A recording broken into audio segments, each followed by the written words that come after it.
Yay. All right. Well, then at 7:03 p.m., call to order this meeting and note that all 5 commissioners are present, which is a quorum. If we can have, I think, control as we run to Jack so he can put up the agenda. Forget something. Just one moment, Jack.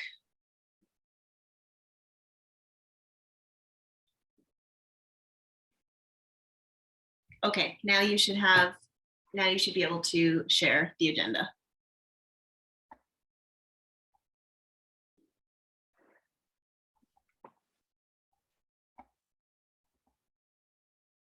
Yeah, I've got it. This thing tends to be a little. Okay. Come on.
Okay.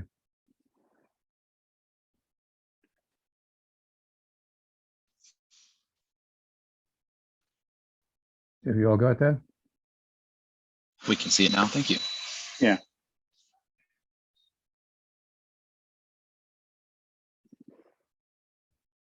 Yes, is there a motion to approve the agenda? Let me know the changes from the agenda posted a week ago online.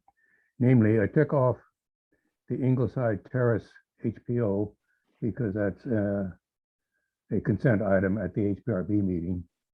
And I've taken off my redistricting resolution because I do not intend to introduce that this evening. Those are the only changes.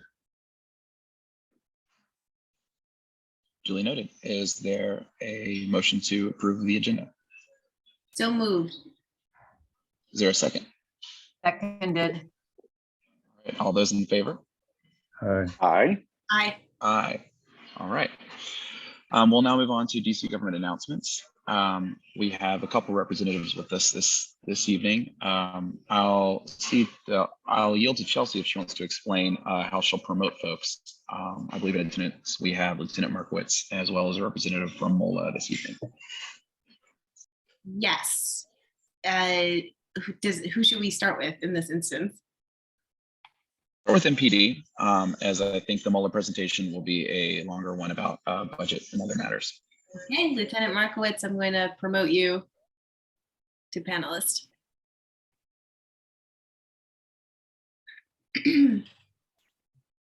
Yay. Hey, good evening, everybody. Hope everyone well.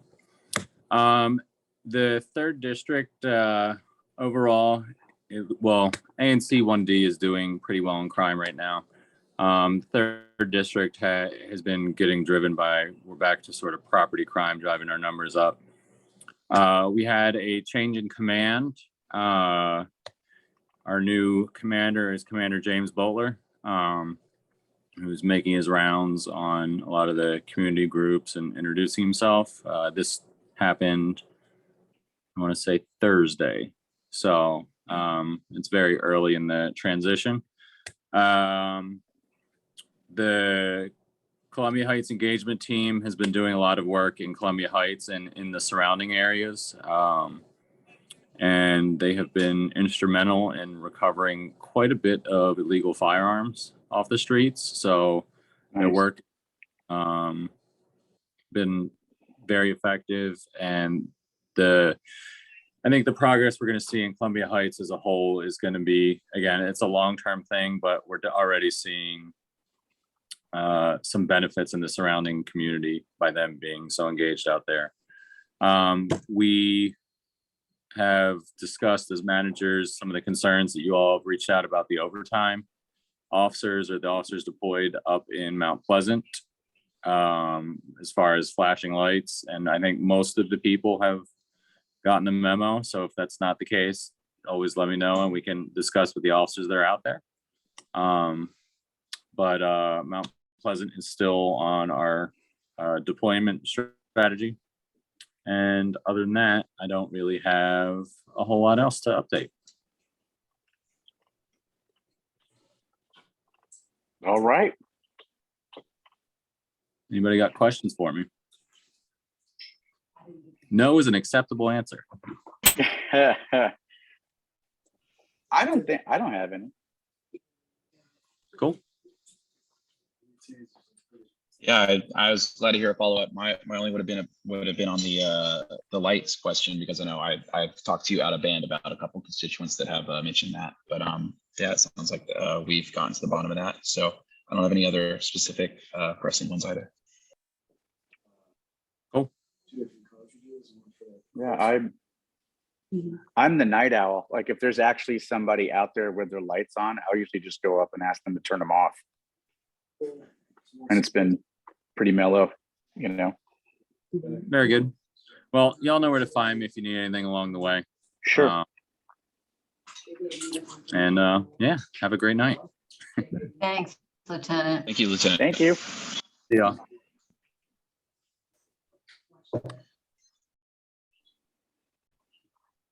All right, next, I believe we're going to be promoting a representative from MOLA. Just as a reminder, as I know this will also be touching on budgetary and other larger issues, that we try to limit to 10 minutes for government representative speaking time. Okay, Director Perdomo, I'm going to promote you to panelist in just a moment.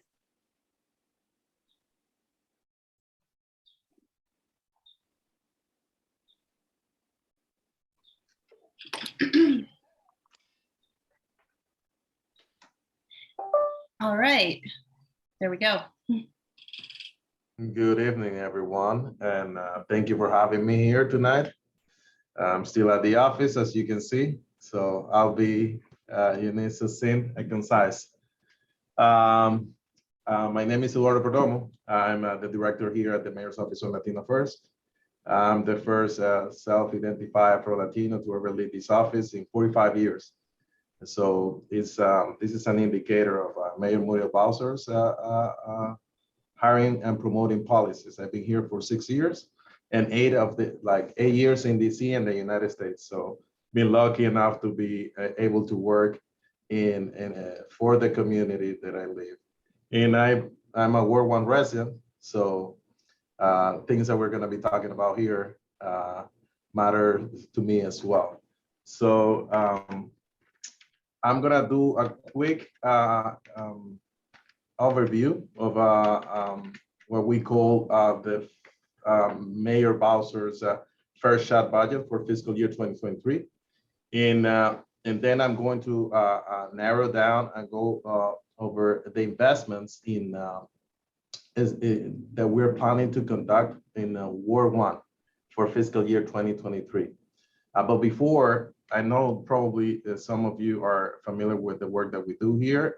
The Office on Latino First is one of the 13 constituency agencies, the executive office of the mayor, specifically under the community affairs offices. We have been around the Office on Latino First for 45 years, and we have what we call, and we're one of a few agencies in this area, the community affairs agencies, that have grant-making authority. And that's one of the ways that we try to conduct and achieve our mission, which is to improve the quality of life of DC Latino residents by connecting them to resources either available to DC government agencies or community-based organizations. So we use this grant-making tool. We also have an outreach department, and we have a language access department.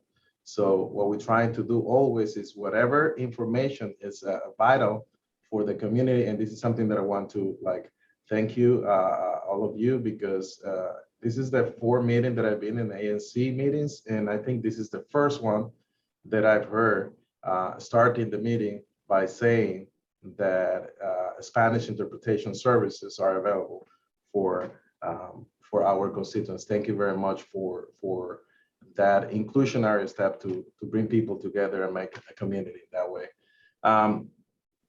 Like here at the mayor's office, many of the things that we do are concentrated in Ward 1.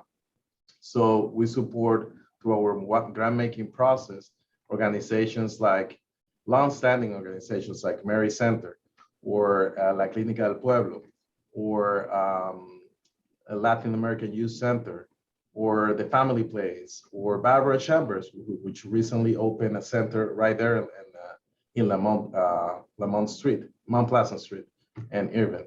So we are embedded in the community, and we're always working with community members in order to do to conduct the difficult task of connecting people to solutions.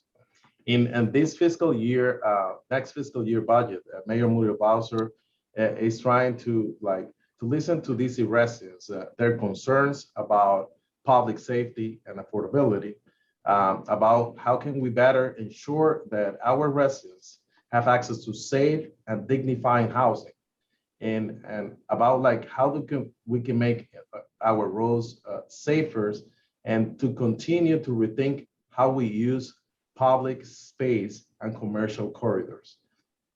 In Mayor Bowser's budget for fiscal year 23, the first shot, it's a 19.5 billion budget, the highest in our history, but it's also the most equitable budget in the history of the district. And you know, the reason why we say this is because we're trying to tackle issues in 2 different ways or 2 different approaches.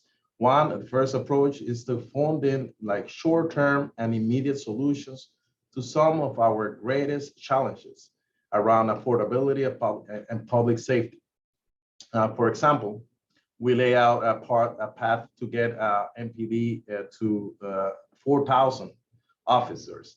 And this year, we're trying to fund the hiring of 347 new officers, promote retention, and in order to have a better response when people call to 911, to have a police presence. And I know this is a tricky issue because some people in the community, specifically those that my brown or Black people, are sometimes concerned about police interaction, and among other people as well. But we have a community liaison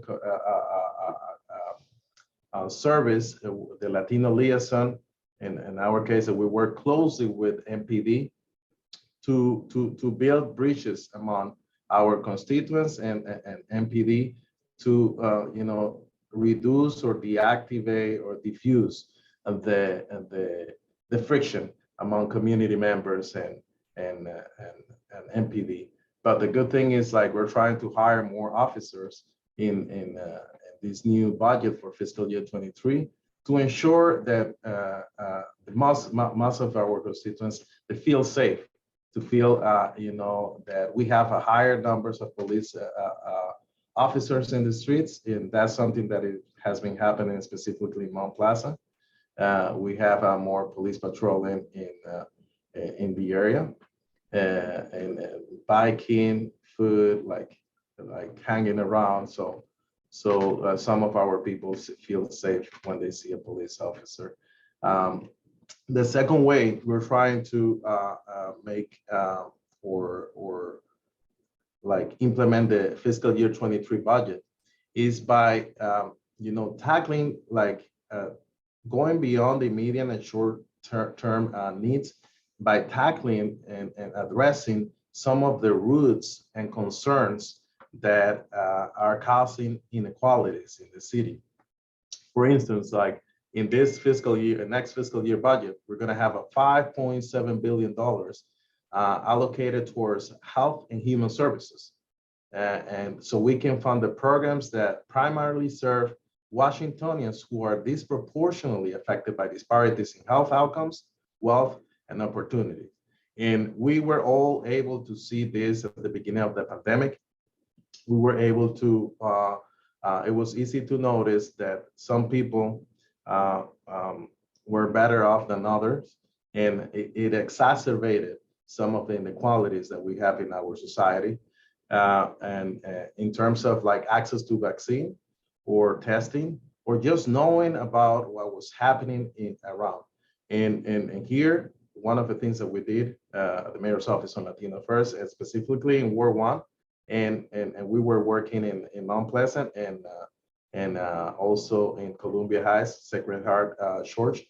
We helped people over 6,000 people when vaccines were scarce to get access to vaccine in COVID-19 vaccines in March and April 2021. And you know, this is something that like we were working really hard here, and something that I share with my staff. Like at some point we were like overwhelmed, all of us, in terms of the workload that we had to, because the circumstances require us to be out there serving our people in our community. And my answer was just like, you know, like what we're doing here, I know we're tired, but we're saving lives.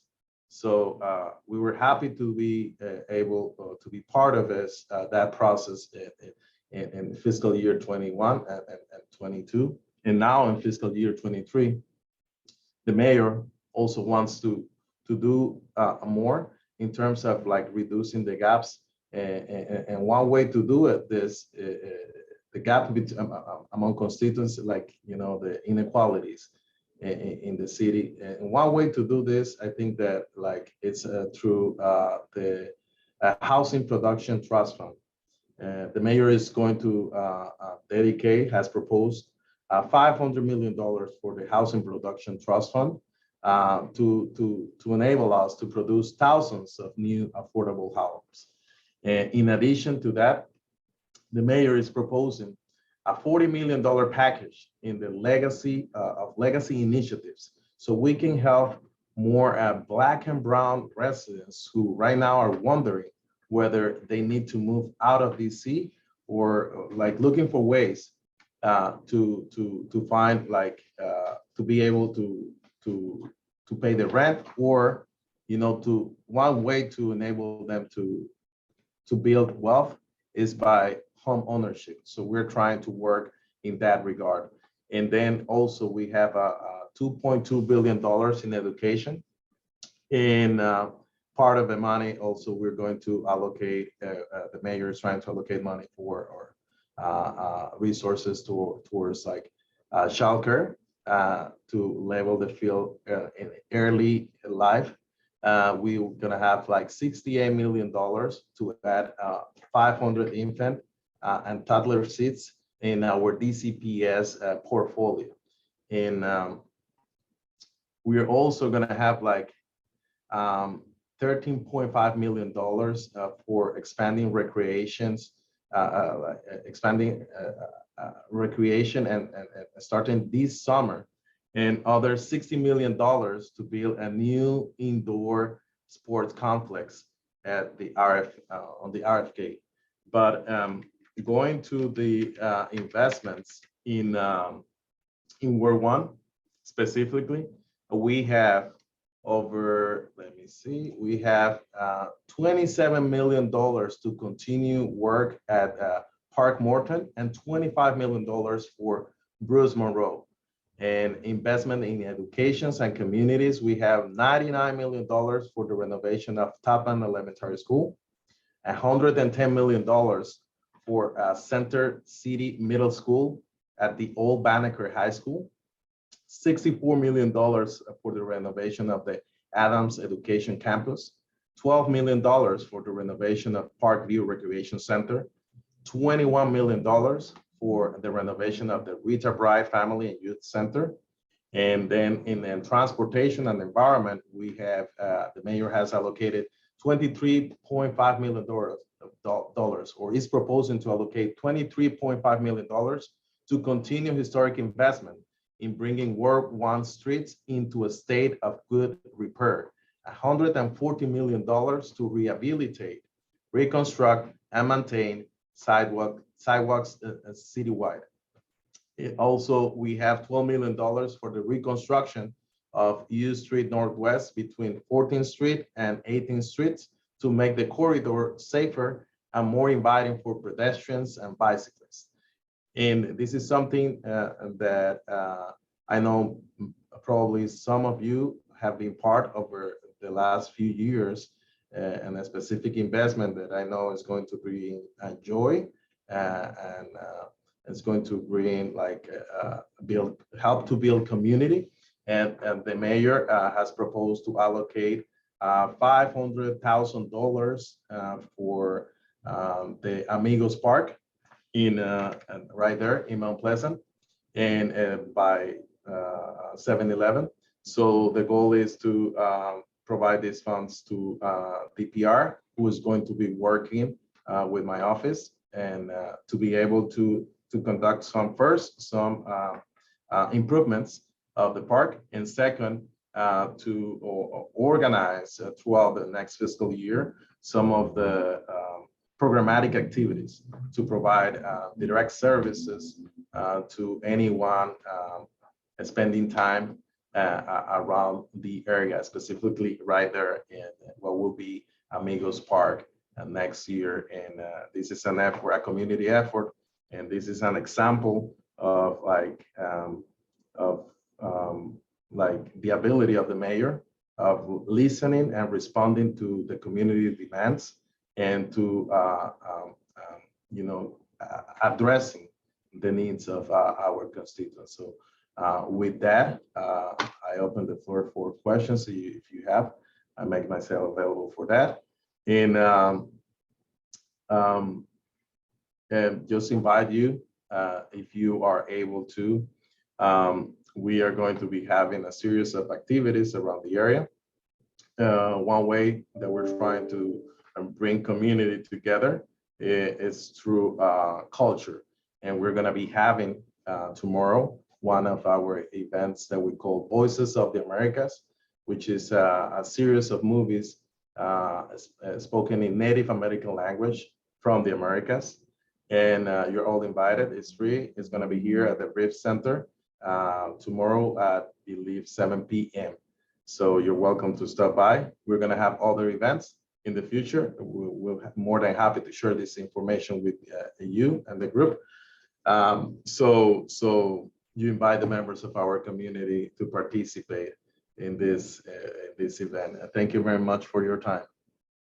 Director, thank you very much. That was very informative, and I appreciate the special attention given to Ward 1, but in particular the 1D area, and the types of investments that are being done and driven by both your office and the greater DC government. I guess, Chelsea, I think because there was a lot that was brought up in this, if we want to give about a minute or two for any questions to come in that might be directed to the director, and then if there are none, we will move on to the next person. And if folks do have questions they think of later, of course, they can always send them to us, and we can be sure to track down the representatives here that have spoken tonight and get an answer to you.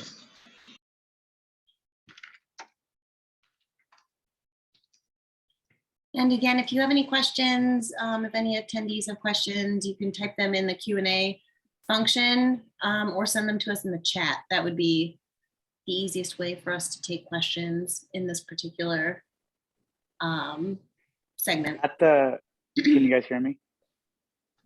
At the very beginning, you had said you were the first person in the history of something, and then my audio went out.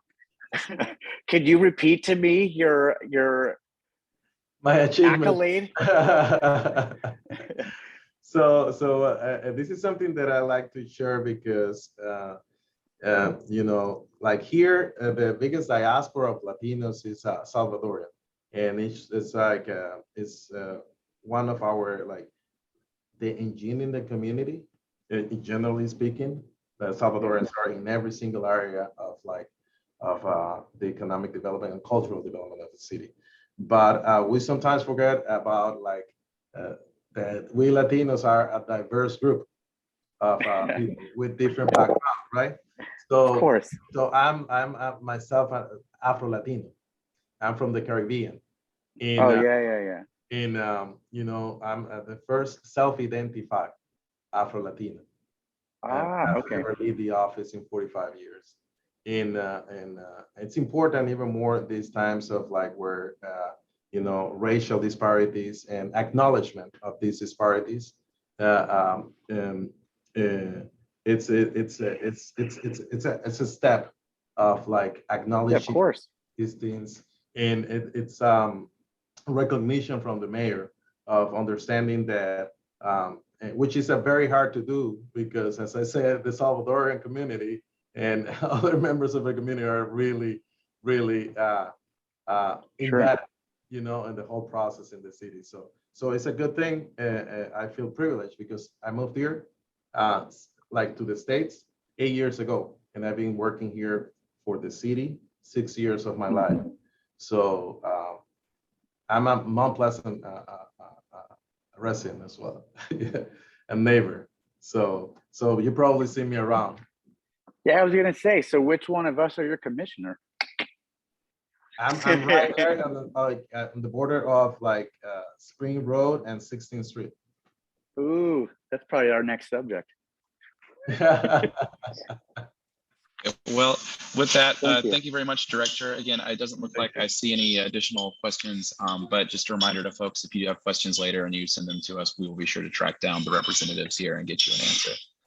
Thank you again for your time and for attending the meeting. Thank you very much. All right, I believe a final government representative that requested to speak was David Minnie from the council member's office. All right, David, there we go. Hey, can everyone hear me? I don't know if my camera is on. No, I didn't give you that power. Sorry. Okay, that's fine. I'm happy to just talk. Is it fine? Yep. Okay, cool. So I actually have about 10 items. So I'm going to start my timer and see if I can keep it to a minute per item. So number one, this is more of a recap, but Councilmember Nadeau held a public safety event with Attorney General Carl Racine last week. We had a lot of good questions from the public and were able to share the approaches and investments we're taking in public safety in the ward. A summary of that with the council members' remarks and a recording should be posted to her website shortly, and I'm happy to share that when it is. Number two, the council member will be having a telephone town hall coming up next Thursday, May 5th at 5 p.m. So 555. I wish I had this in time, but there is usually a link I can send to sign up. Basically how the telephone town halls work, if you haven't participated, is there's a call list that's a good chunk of people. So some people will get a call and have the option to join the town hall. But if you want to be called when it starts, you can sign up for that. So I can share that on the 1D list when we get that link. Next is the budget. I think that Director Perdomo did a great update of what was in the mayor's proposed budget, but is now in front of the council. So we're right about at the middle of that process, which is that committees submitted or approved their budget reports. So Councilmember Nadeau, as chair of the Human Services Committee, some of the main priorities there were restoring funding that was cut to the Office of the Ombudsperson for Children, which is responsible for overseeing child welfare, that was created by the Committee on Human Services last year, and continuing investment in homeless shelters. Actually, I can share a good bit of news, which is the point in time count, which is our annual census of homelessness in the district and people who are unhoused, showed a 22% reduction in chronic homelessness from last year. Those results were just released, I believe, last week. And when I'm done, I can maybe find a link for that. So moving forward, the budget now goes to full council. There are a couple of other items that are high priority for Councilmember Nadeau, including some capital investments and making sure that we're investing in the full spectrum of public safety agencies. In particular, continuing investments in mental health resources. This year has just started a pilot at Columbia Heights Civic Plaza for outreach for substance abuse and mental health work to folks that are there. Actually, it pairs well with the focus from MPD that Lieutenant Markowitz mentioned. We see that work as going in tandem. And that mental health outreach has proven quite successful quite quickly. And I think it's the council members' goal to see services like that and directing people towards, the front door for, improving their own outcomes as pairing with, our public spaces and conception of safety. Okay, I'm a little behind the ball. Item 4. I don't have to speak about this too much because Director Perdomo talked about it. But we did confirm, I think it was actually the day after I joined you all for the last 1D meeting, that there is an investment in the budget of $500,000 for the establishment and improvement to Amigos Park in Mount Pleasant. It was definitely a team effort getting that funding there. I have to thank the mayor for submitting that in her budget and all of the community advocacy from the Esquineros and the ANC and the village. So we're really pleased about that. And looking forward to working with MOLA and DPR on moving that forward when that funding goes into place. We're also working with Department of General Services on the negotiations with the property owner there, and that is progressing pretty well right now. DGS has assigned a real estate specialist to spearhead that effort. So we can provide updates as we get them on there. So this was an item on the agenda that was stricken, but I'll just be brief about this.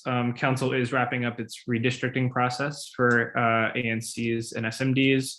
The final hearing is this Thursday, the 28th, in front of the subcommittee on redistricting. And definitely encourage folks to submit testimony if they have thoughts on the boundaries. I am not certain on when markup and final vote on that will be, but we'll make that known as it comes up. The council member is still sort of receiving and digesting testimony and digesting the content of the report from the Ward 1 task force. So that is where we are in that process right now. Number 6, brief update on the Kennesaw Renaissance building. I know you all have worked very passionately on helping the residents there, and the council member strongly supports that as well. This isn't much of an update, but I can say that we're working with Chairman Mendelson's office to introduce new emergency and temporary legislation to extend the authority that would allow for financial assistance for the residents at the Kennesaw, since it is taking a while to work out the details of that with the Office of Planning, and the authority for that currently expires in June. So that's basically just giving some more time to figure out how to best help the residents there. Number 7, a quick roundup of transportation items. How am I doing on time here? Okay. So as you may have seen, the 16th Street bus priority lane project is nearing completion. We rolled out the red carpet recently. There are some straggling changes. I don't have time to talk about it here, but there are some adjustments being made to bus shelters along the route and a couple of other small capital improvements. One of which involves the stop outside the Woodner that I know there's been some advocacy on keeping that where it is and improving the crossing there. I actually recently had a pretty long talk with the team at DDOT about that. So if there are questions on that, I'm happy to take them. But then we were in an exchange recently with commissioners on 1D and 1A about what we can do to further improve 16th Street after the initial construction is completed. We are pushing for reconsideration of the reversible lane arrangement, since that has proven to be still confusing and dangerous and does not allow for certain other safety improvements. So that's something that will take additional analysis, but is something that we would like to push for. Going up one number to 17th Street, I have been working with the Department of Transportation on the improvements to 17th Street in Mount Pleasant that you all recommended in your resolution. I don't have much more to report right now, besides that we did confirm the sidewalk extension will be put in place by the National Park Service, and will connect up to the trail that is looking really great. I'm personally very excited about that. That's a but big deal. yes, yeah. So that no more terrible gravel paths on the west side of 17th there. And I think that'll happen, I think, right as the trail project itself is wrapping up. So it still has a little ways to go. So you can almost use the trail as a progress bar there. And then we finally received an answer from Department of General Services after about a year of pressing them on improved community access and uses for the DC USA parking garage, which is, as many know, comically underused. I think a lot of people don't even know there's a bottom floor to it. So it is still an asset that is owned by the district. What DGS told us is that there are certain covenants on it that were negotiated with Target and the owner of the remainder of the retail units. So the council member in our office are not giving up hope and are working on seeing if we can negotiate changes to those covenants to really get better use out of what is a publicly owned asset there. So if any commissioners or members of the public are interested in helping with that advocacy and negotiation, please don't hesitate to reach out to me. Okay, final items. This Thursday, actually the same time as the redistricting hearing, so the council member Nadeau will not be able to attend because she's chairing a human services hearing that is going to be a real barn burner. So there is, that's my time, so I'll be quick. So there is one bill giving SNAP a raise amendment act, which would improve food subsidy benefits. And then there are two bills, one on reform to the emergency rental assistance program and improving that with lessons learned from the pandemic, and then a extension of a flexible rent subsidy pilot program. So if you are interested in signing up to testify on that, I will drop the link here. And we're looking forward to advancing those bills through the council this year to really improve our social safety net. Final item. If we still have one position open, if you know of anyone that would like to work for the Ward 1 Council office, it's for someone joining our constituent services team, which is a great bunch of folks I have the pleasure of working with a lot. So when I stop talking, I will post the link to that listing, and please feel free to forward to your networks and share wherever you can. And I'm a little bit over, but that's my time. Thank you very much. I really appreciate that. That was very, very informative, and it was good to get a little follow-up too on some of the points that were brought up in the previous presentation as well on the budget. In the interest of time, because we have another government representative that would like to also speak, I will ask that if there are any questions that want to be directed towards the council member's office, they can be directed towards us in the Q&A, as Chelsea mentioned earlier, and we can get those answers to you. And with that, I believe we now have a representative from DPW that we'd like to speak.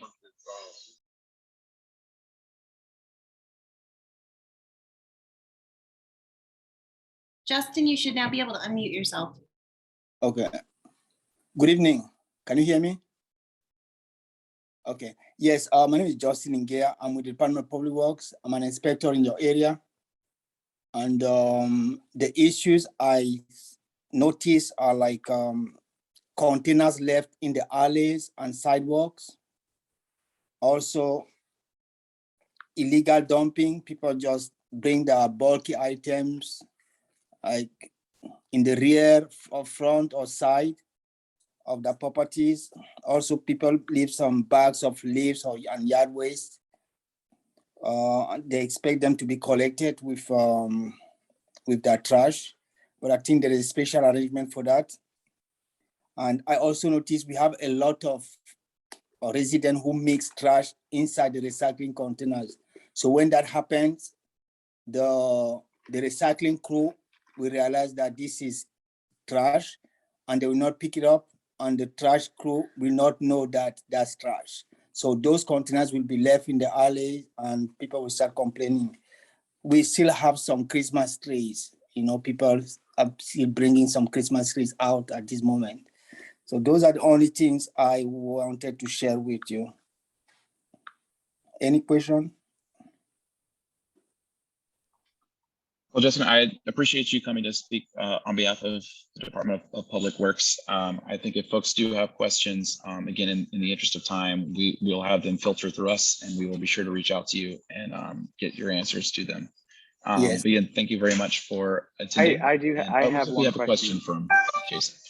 Yeah, like Go ahead. I didn't address any of this, but my alley is the one where everyone, well, not everyone, but lots of people do bulk trash dumping in the alley behind my house. So Justin, how do we have people pick it up? Okay, if you email me. I encourage everyone. I have contacted DPW numerous times for alley cleanups. There's never been, it's been probably 4 years since we've had a legit full clean of the alley. And the trash guys usually have issue when I'm like, hey man, can you pick that up? They're like, no. So it's weird. It's a contentious relationship, at least on my block of Mount Pleasant Street. Okay. You have my email address. It's firstname.lastname@dc.gov. So you can email me. You can email me the alley, and I can check it tomorrow and see how I can help. Okay. Okay. It's a plan. Yes. Thank you. Just Thank you. one quick question, Matthew, for Mr. Nguyen. If others have a similar issue that Commissioner Hamacher has, is it a 311 request that can be made? No, my it's a 311, but even if you made it 311, if you make it as illegal dumping, I still have to come and check.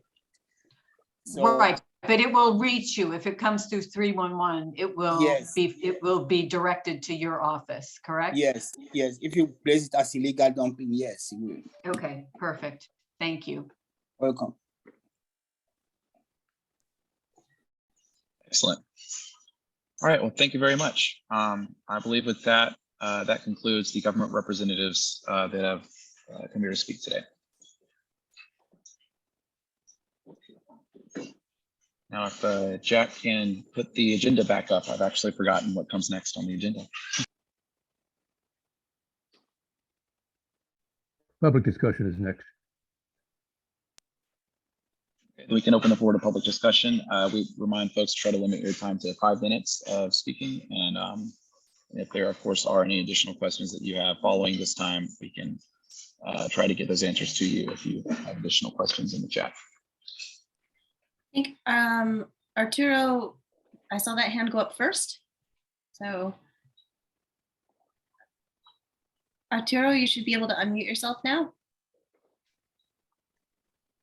Okay, got you. Thank you. Thank you, everybody. Happy to see all of you and all the reports that we received from the different government agencies.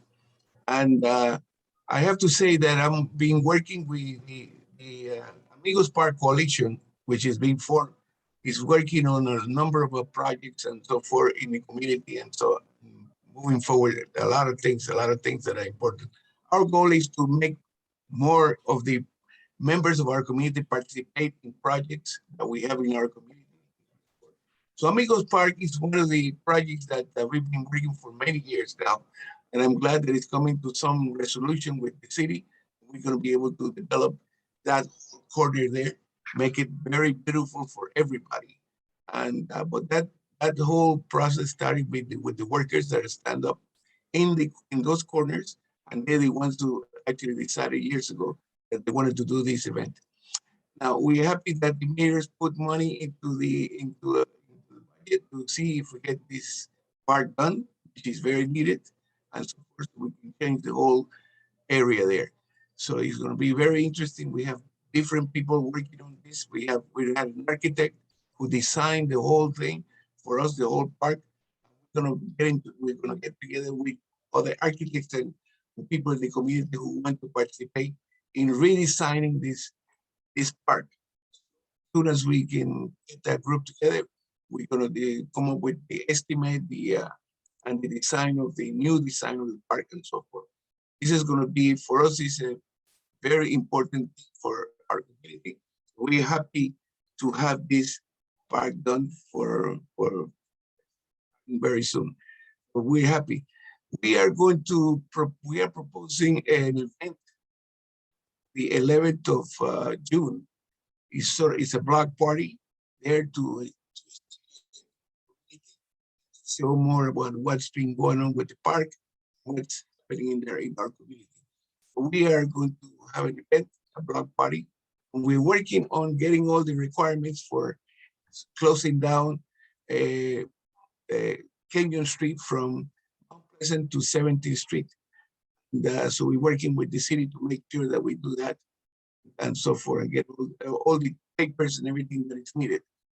We are going to be, this is going to be an event that is going to celebrate the park, beginning park and actually the summer, beginning of the summer. So people need that and so forth. We've been working on that for weeks now, and hopefully by this week, maybe we'll get permission to get to do this event on Kenyon Street. I'm going to be asking the ANC to give us a donation. We got a proposal, ANC to give us a donation to do the event that we have programmed for the of. So I don't know where to send the proposal. Yes, tell me. So there are very strict guidelines about how we can spend our funding. And if there's a way that we can support this, we would probably be interested, but we need to look into it. And so you can email that either to the full commission or to Robin, and we can send you her email address in the chat. Would that work? That's what I do. Yeah. That's what I do. Any questions about the 11th? Anybody who want everybody to participate?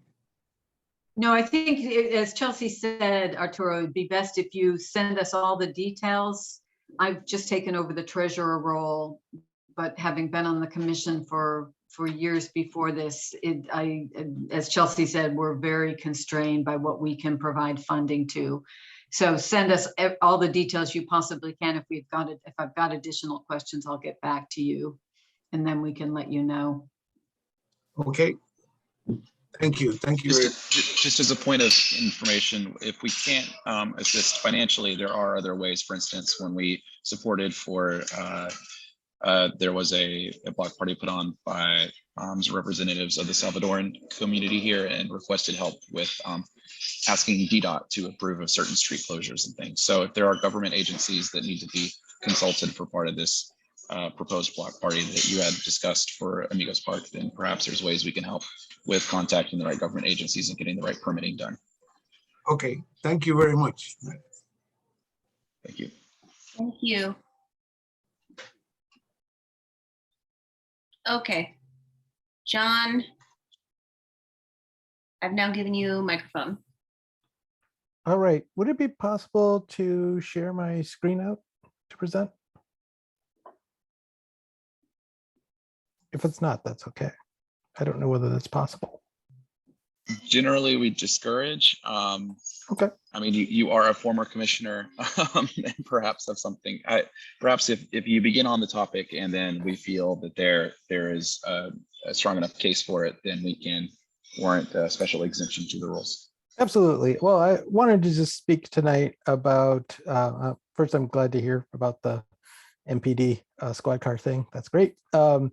But I just wanted to speak to you all tonight as a member of the Ward 1 Redistricting Task Force. Talks to you a little bit about that. Of course, Arturo was also on the task force. It was actually a great help and clarified a lot of things for us. It's easy to take a look at the maps, but one of the things that I wanted to highlight for you and for the public is the report that the task force put together. And so I was kind of planning to, if it was possible, to share my screen just to go over just a few sections in the report to draw your attention to them, because I can give you my own personal opinion, but the report speaks for the task force, and there are lots of interesting sections in the task force that I can highlight very briefly. Do I hear a motion to temporarily suspend the rules and allow him to present with the context that this is something that would affect 1D with a greater discussion of the redistricting situation? And I'm very happy to limit my time to like just 2 or 3 minutes. Like, that's fine. So moved. All right, is there a second? Seconded. All right, and all those in favor? Aye. All right, well, we have a majority there, so we go ahead and grant privileges for this. Thank you. Okay, moving John to panelist. I had that task force report open coincidentally because I was reading it earlier today, and I put it in the chat for attendees who may wish to also look at it. Okay, John is back. It says that I do not have screen sharing. Now you do. Now you do. I just Okay. wasn't moving quick enough. There we go.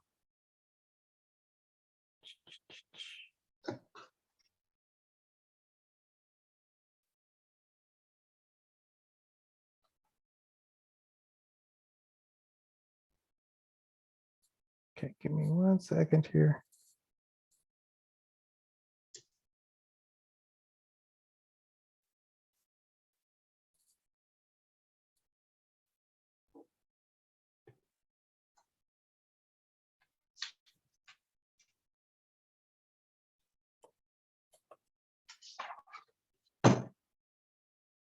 Oh, well, sorry, my system is not even allowing me to do that. But anyway, I will just, sorry, that's fine.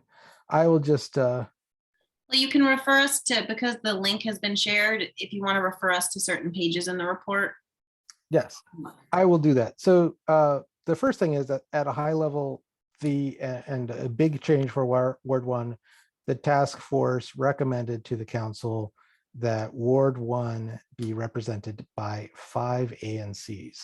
And the task force has recommended the creation of a new ANC, ANC 1E, that largely covers the Parkview and sort of Georgia Avenue access. It's sort of like a north-south oriented ANC on the east side of Ward 1.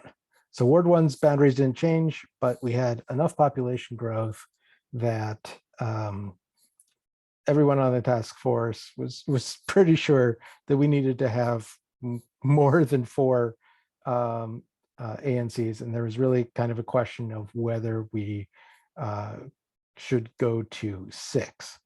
At the end of the day, we decided that going to 6 would be just a little bit too much change. We actually had some fairly strong ANC, 6 ANC maps given to us. My main concern with that is simply that a lot of that would have really hit 1A and 1B hard, that they'd have had to be reduced in the sizes of their commissions so much that it might hurt them as standing bodies. With the 5 ANC proposal, we're still recommending their reduction in size. That's partially of what's creating 1E, but it is not so dramatic as what it would be with a 6 ANC map. But we did include an example 6 ANC map into our report as a sort of a historical map. So that'll be there 10 years from now, and it might be something for folks to consider. One of the biggest changes for 1D, obviously, is the recommended extension of 1D in the Northeast beyond 16th Street. This is actually an old idea. The previous task force in 2011 considered lots of extensions to 1D and even had one of their final recommended maps, but not the final one, to include this much of the same notch that you see here, that you've seen in the extension to 1D. So it's not actually that new of an idea. It's one that the task force explored. We have a lot of information about that. Some relevant pages are page 11, which talks about how we considered some elements of the Voting Rights Act and its guidelines, not as though we think that it necessarily applies legally to ANCs. I don't think it really does, and it would be, that's a very big tool to use in a very small problem of ANCs. But it did have some interesting guidelines in there that we sort of like wanted to take to heart in terms of the spirit of it. One of the things that we found with our demographic analysis is that the Salvadoran community, the Latino community of Ward 1, is heavily centered on both the west in Mount Pleasant and the east side of 16th Street, and that there are several blocks on the east side of 16th Street that are very similar demographically to blocks on the west side of 16th Street, and having a greater than 30% Latino population. So not that they're necessarily majority Latino, but they're significant. And so to divide them, it's significant enough that to divide them between two different ANCs, I wouldn't say that it violates the Voting Rights Act, but it's certainly the sort of thing that, like, if we were talking about congressional districts, it might be like, oh, that's kind of hinky. The second thing on page 12, we have a Sean, point of order. I just wanted to remind you that we've exceeded kind of the suggested time limit. If perhaps you want to have closing remarks. Thanks. So the final thing I wanted to point out is that we do have on page, let me find it here.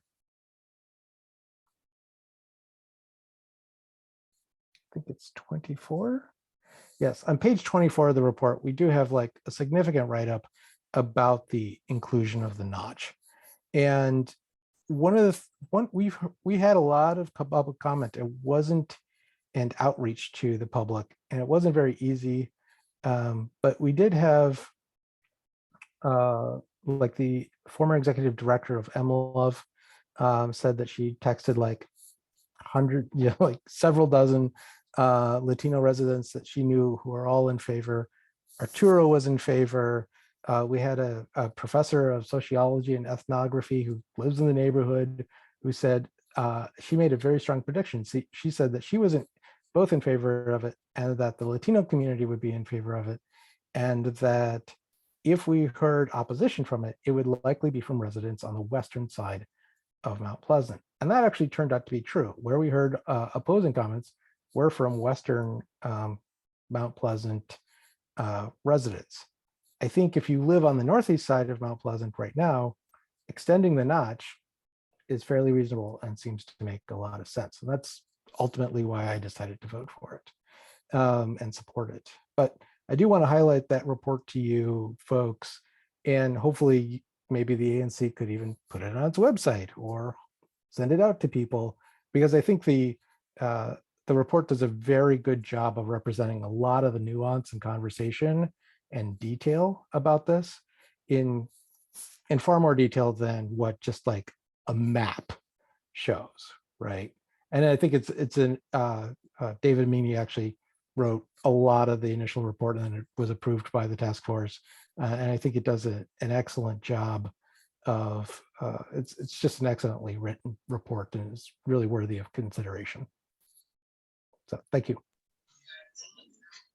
Thank you. Sorry to have been a little emphatic on the time limit there, but that is a great resource. We as a commission have been consulting it a lot recently, and there are much discussions on a Google group. I'm all in favor of chairs enforcing time limits. So, all right. Have a good evening. Well, thank you, John. Let's see, are there any other public comments or folks that like to speak? You can raise your hand. I believe we had some questions that came in the chat, but Chelsea wants to address those. Just want to read. Okay, and Robin's, let's just verbalize this stuff because it might be of interest to others as well. So we got a question. It says, I have 2 questions for public comment. 1, what is the status of the vacant building at Mount Pleasant and Park Road, the former past tense yoga studio? Since vacancy, the area around the building has attracted some disruptive behavior, particularly at night. I think occupants would help. And the second question is, how can residents request a public trash can? We recently lost one on Mount Pleasant Street, and I believe this is at the Mount Pleasant Street and Park Road corner. I'm not sure why it was removed, but now there is a long, heavy trafficked stretch with no trash can. We would love to have the can back. And Robin, did you want to respond to that? Sure, we were doing some members of the village, Mount Pleasant Village Committee, were walking around with our mayor's representative, Moishas, and pointed it out. Several people pointed it out to him. He's looking into it. I've just gotten back from a trip out of town, but I will follow up since there's another request and see what, they weren't sure if it was damaged in some way or whatever, so he was looking into it. So if the person who asked this question wants to contact our Google group, I can be sure to, I can get whatever I find out back to him or her. Okay, And I Angela, have this person. see you now. Yeah, if you want me to contact you directly by email, or we have an ANC 1D Google group, you could send me a message and I could be sure to let, yeah, there it is. Thanks, Chelsea. Perfect. All right. All right, with that, I think we've closed the public comment period. As always, if folks have additional questions they think of after this time, they can message us in the chat or QA and we can get information to you later. Let's see, I now defer to Jack to put up the agenda.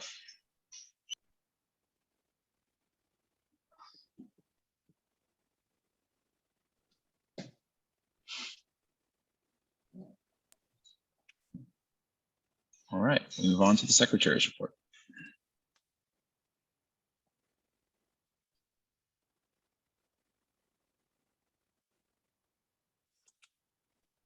Just as a reminder, you are muted, Jack. Yeah, the unmute moves when I go to share screen. Anyway, the minutes of the March 22 meeting have been distributed. Are there any corrections asked for those minutes? None from me. Okay. Then I will deem them accepted. Thank you very much. We'll now move on to the treasurer's report. Okay, Jack, could you put up the transaction? Well, first, let me just speak to the consent items. They're the usual ones. Our check to Hearsay Interpreting, and one to James True, who handles our meeting postering every month. Those are the only 2 checks that I'll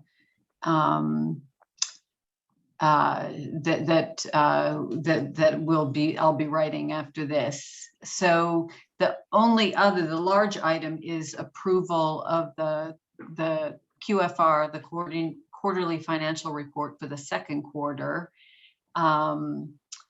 And I think, Jack, as we've done in the past, if you could just put up the, yeah, there it is, the slide. So this just shows all of everything that happened during the second quarter of the financial year. As I noted when I circulated this, there are a shocking number of voided checks in this report. That is a function of my being new to the treasurer role, mostly, and a little bit Matthew being new to the president's role. So don't be alarmed. You will not see this many voided checks ever again, I promise. So this, you know, again, all of the items, as you can see there, and I'm learning all of the intricacies of this. I don't know. So Matthew's asking. The consent items are approved in our annual budget. So the ones for interpreting and for postering are part of our annual budget, so they do not need to be approved. Thank you. Thanks, Chelsea, for your deep knowledge of the treasurer's role. So as you can see, all of the transactions are the usual ones. There was the annual payment to the Mount Pleasant Community Office of $450 and a reimbursement for Jack. But other than that, it was the standard items. So the transactions are pretty straightforward. Oh, and the check that we wrote at the very end of January to the ANC Security Fund. And then there's a little bit of interest from Bank of America. So those are the transactions. If you could switch to the actual QFR, Jack.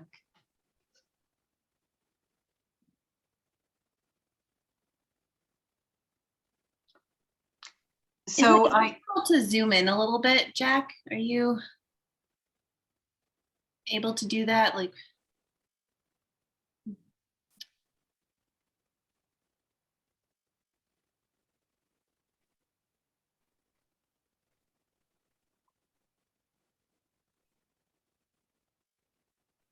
fit width might work.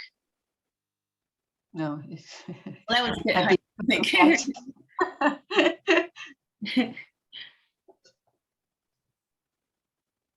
There. Oh, wonderful. Okay, so this just shows the actual, all of the items that need to go into the QFR. There is no district allotment, and the reason for that is, as we've discussed on our Google group, there is OANC has found a discrepancy in the Q1 QFR, and until that is resolved, they can't release the allotment. So the only other income we got was that tiny little amount of interest from our Bank of America account. So those are the receipts. Then under the disbursements, again, it's just kind of breaking down all those transactions into the categories, the various categories. Our biggest budget item was purchase of services, and that's the routine services that we spoke about. So as I mentioned when I circulated this, there's a discrepancy of $182.01 between what shows in the current balance of our Bank of America account. And I circulated those screenshots, so that I don't think there's any reason to to put those up.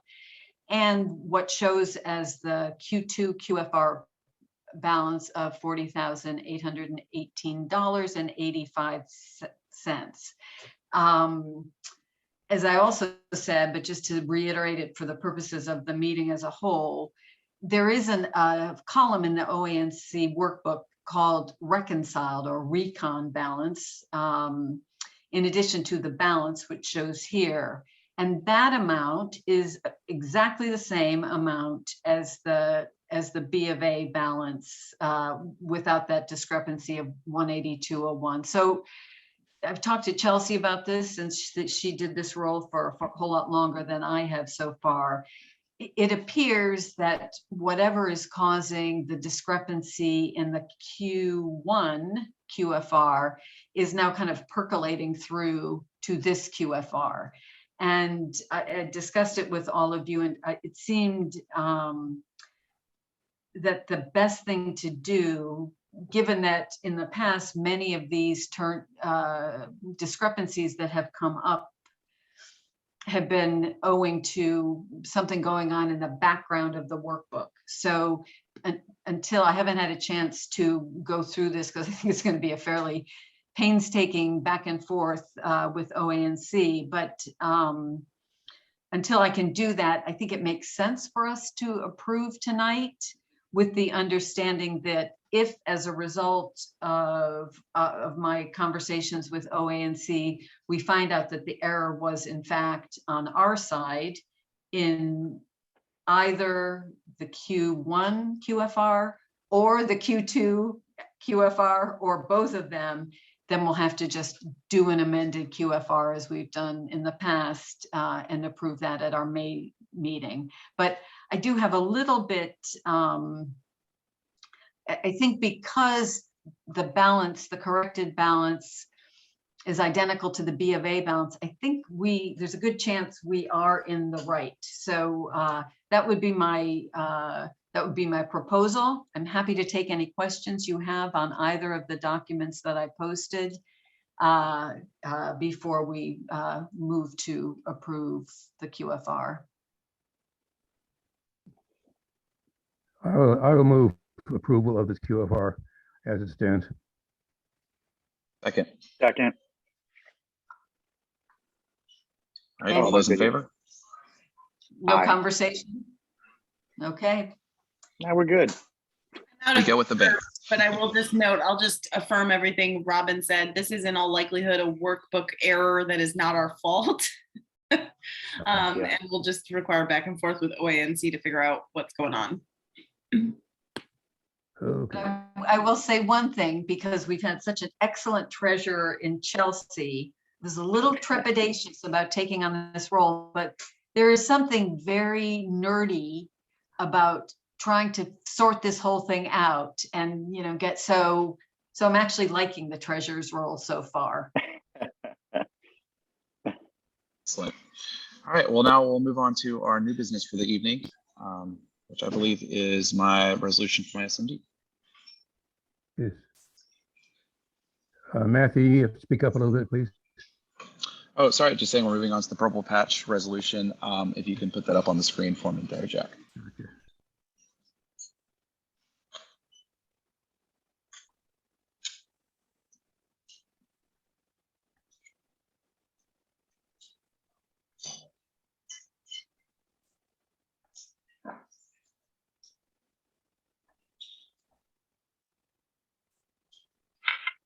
All right.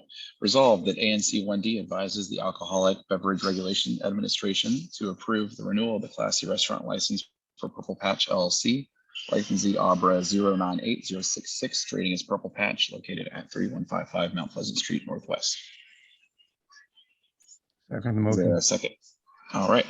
Why this establishment is a beloved institution of the community and has shown itself to be appropriate for Mount Pleasant, in particular, causing little or no disturbance to the peace, order, and quiet of the neighborhood.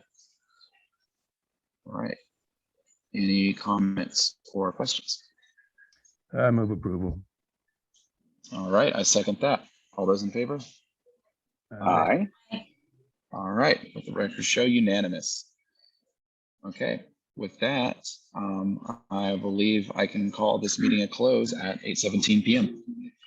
Very good. All right, Safe adjourned. travel, Thank you all. Matthew, have fun at your wedding. I mean, the wedding. Not my wedding, but a wedding. Thank you. I'll make that clear.